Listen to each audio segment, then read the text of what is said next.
चलतु आज आम शिखा फुलकोबी और आलूर गोटे टेस्टी रेसिपी जो थे अल्प मसला अल्प समय आ बहुत सारा भल पाइबार या तरकारी आम बिना पियाज रसुण यूज करी तरकारी केमती टेस्टी करवा ता रेसिपी मु आपण मानू कह।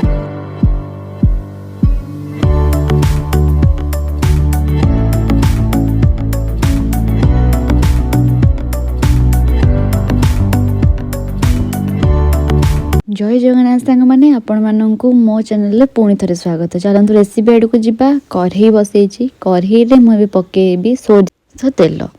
सोरिष तेल कले यही रेसिपीटी बहुत टेस्टी हो। ठीक अच्छे तापर सोरिष तेल गरम होगापर मुझे काटिकी रखि फूलकोबी को पकई देची आम कि समय फ्राए करवा। देखो फूलकोबीर केमती रंगटा चेंज हो आसला। मु खाली लुण पकई फ्राए करछि ना हलदी ना ही किछि देछि खाली लुण पकई आपण माने फ्राए करेंगे।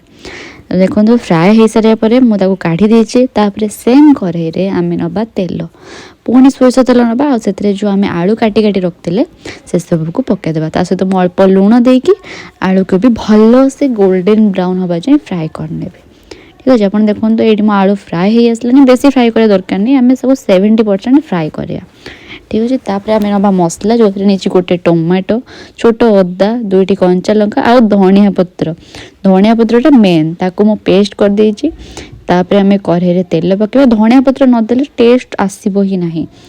तेल रे देखो जीरा पकईछि जीरा सहित सुखला लंका। तापर जो आम मसलाटा बनई के रखिलु आम लुण आउ हलदी देके भल से फ्राए करदे। तापर मुझे गोटे मसला रेडी करछि जहाँ लंका गुंड धनिया गुंड करी पाउडर गरम मसला चाट मसला जोड़ा बहुत ही टेस्ट लगे जीरा गुंड ता सहित टिके पानी देके भलटे मसला को बहलिया पेस्ट भाव कर देछि। ठीक अच्छे ये आप मसला कर पकेबे देखिए तरकारी टेस्ट आस। सेमती डायरेक्ट पकई दौरान ना गुंड मसला सेमती आसबनी एमती थे ट्राए कर देखु निहाती टेस्ट आसो। तापर मसलू तेल बाहरी जाए आम भल से कषा। देखो मो मसलू तेल बाहरी आसुची यही टाइम रे मुझे आउ टे कषिबी जो पूरा भल से मसला जब किसी भी कंचापण थी सब भाज। देखो मसला केमती सुखिला हो गलानी। यही टाइम रे आम फूलकोबी आलू जो भाजिकी रखिलु ताकू भी आम पकईदेबू। पकई देके जमी चिकेनटा कौन आप मसला देला बेले चिकेन पकईकी कसती बहुत समय सेमती फूलकोबी आलूटा को भी बहुत समय कषिबे। मिनिमम 5 ରୁ 7 मिनिट जाए आप खाली कषिबे मीडियम फ्लेम रे आप खाली कषिजे। तापर देखो मुझे पानी दे देछि गरम पानी तापर ताकू लीड दे देछि। देखो तापर मुझे लीड दे दी किसी समय प्राय 5 ରୁ 7 मिनट जाए फुटा को छाड़ देते।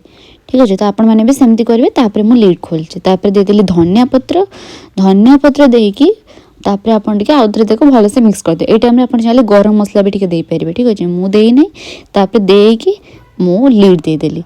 एबे आम कौन करवा गैस टी को ऑफ करदे आउ गैस चलवा दरकार नहीं ऑफ कर देके ताकू सही ये स्टीम रे आम आउ 5 मिनट खंडे छाड़देवा। तापर देखो रेडी हो गला मो तरकारी मुझे सर्व कर दूची। आपण मैंने देखो केमती पूरा टेस्टी देखा आ बहुत ही अल्प समय रे रेडी हो गला। आ फूलकोबी आलू पूरा भल से परफेक्टली सीझी जाइए। आ ता लुकटा देखो किछि एमती अछि।